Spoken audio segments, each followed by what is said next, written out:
Hello from Gardening at Douentza here in Ireland, and this video is all about what you can do so that your tulips flower again. It's a common story. You buy tulips and plant them one autumn, and the following spring you have an absolutely fabulous display. The next year the tulips are considerably reduced and smaller in size, and then the third year you get just a smattering of flowers. So what can you do to ensure that your tulips persist and flower for many, many years?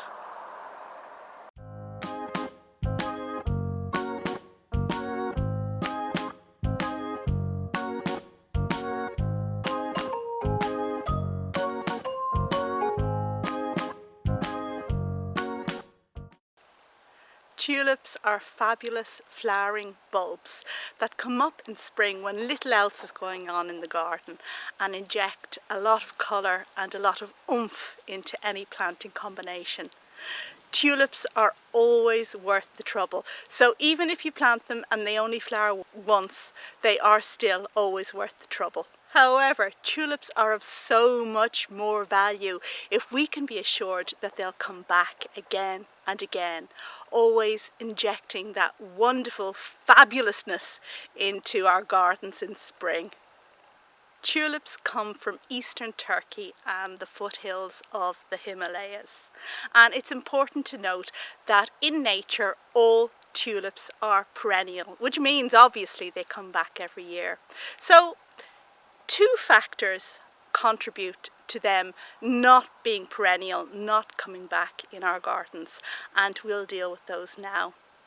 The first factor to bear in mind is that hybridized tulips were never created, were never cultivated with repeat flowering in mind. They were made to create one gigantic, fabulous flower.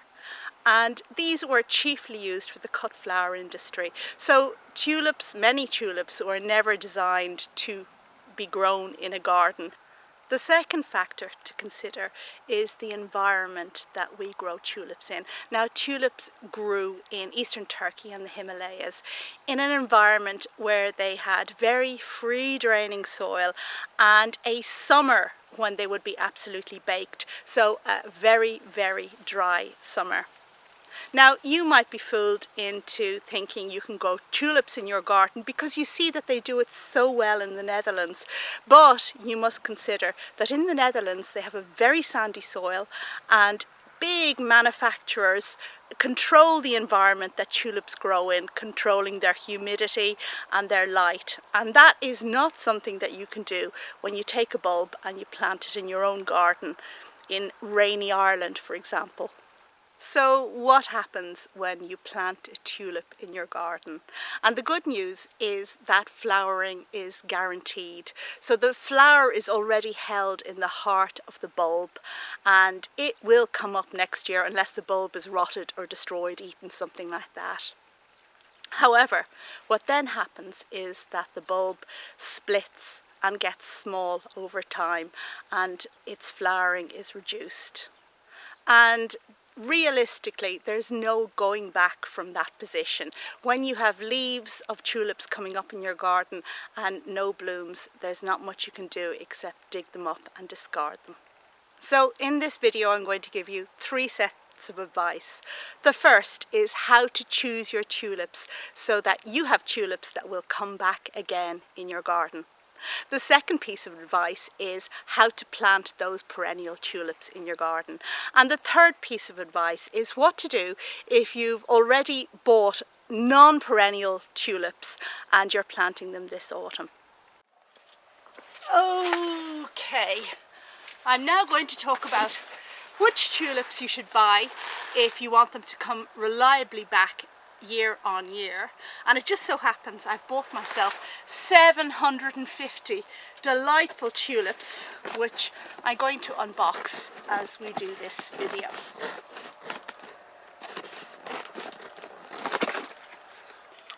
Now, there are 15 different divisions or groups of tulips. So if you see one that you really like and you want to buy it, you should investigate which division or group it comes from. And those 15 are flashing through on the screen now. The internet is a great thing and a great place to find out information. You can easily find out which glorious cultivar you have your eye on belongs to what group. Now, the first set of tulips to look out for, if you want tulips that will come back, is the Viridiflora group. This is division 8. These tulips are green and white in colour.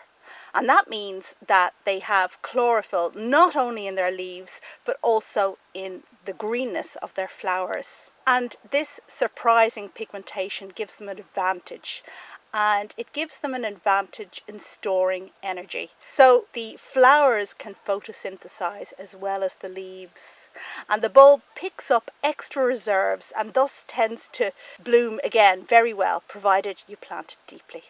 And we'll come on to that in a few moments. Some great examples of Viridiflora tulips are Spring Green, Greenland, The Artist, but there are dozens more out there.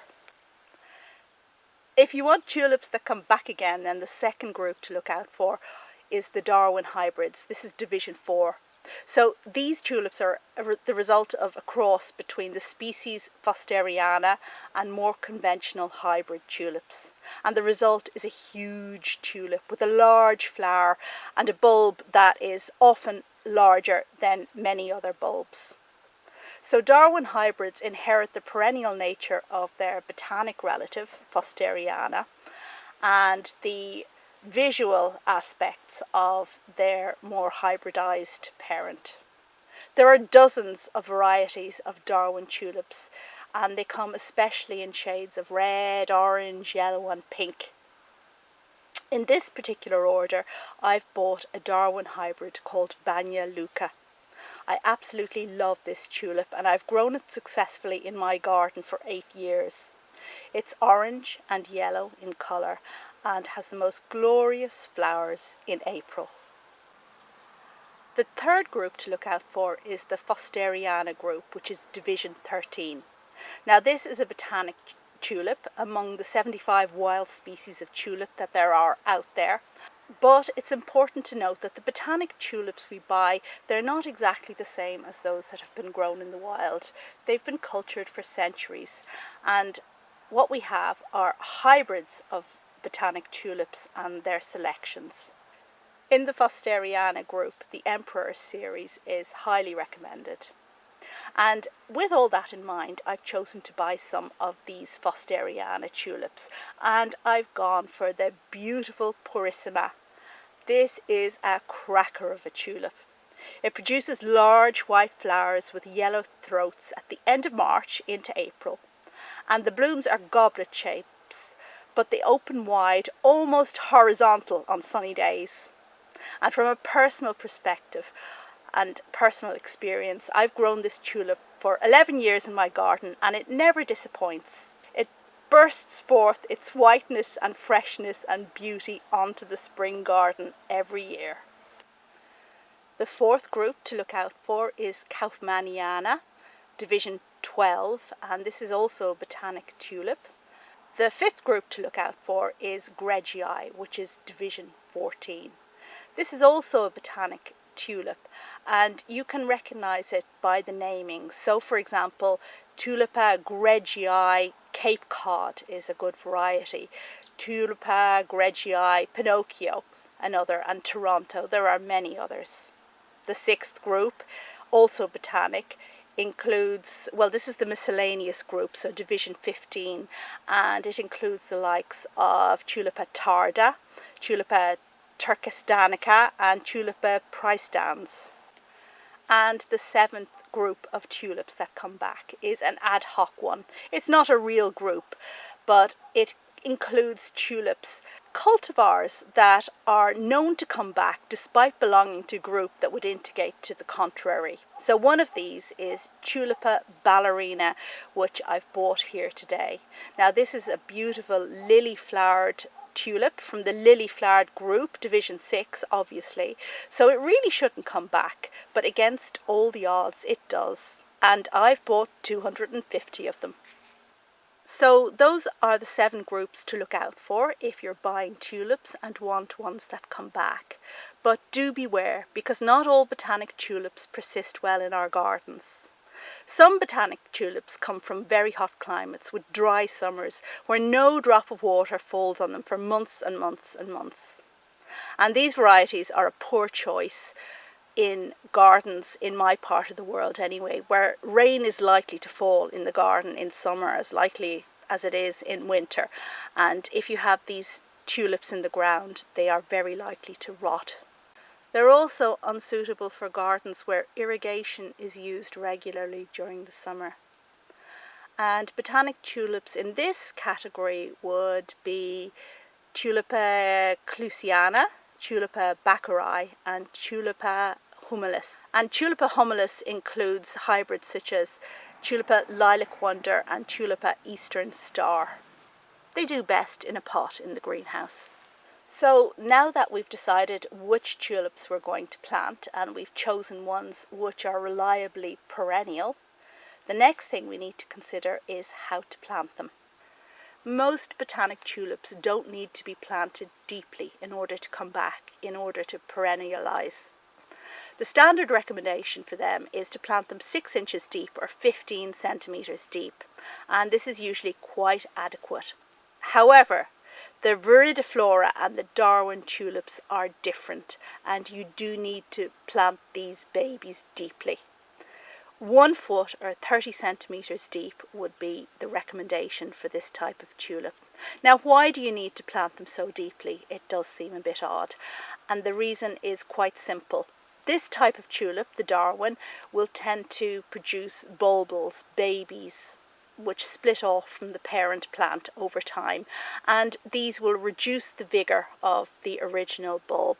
However, if you plant the tulip deeply, then what happens is when the bulbils form, the babies form, they can't get their leaves up to the surface because it's too deep and they die off, just leaving the parent to continue making those enormous blooms that you bought the tulip for in the first place.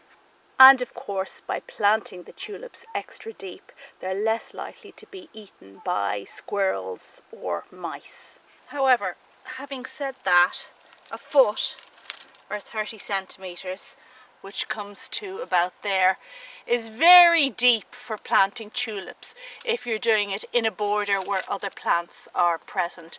And practically speaking, the only way to do it is if you dig a trench.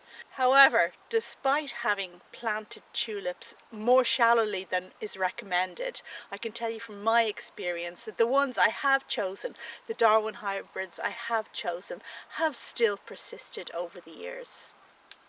And now on to what to do if you've chosen non-perennial tulips for your garden.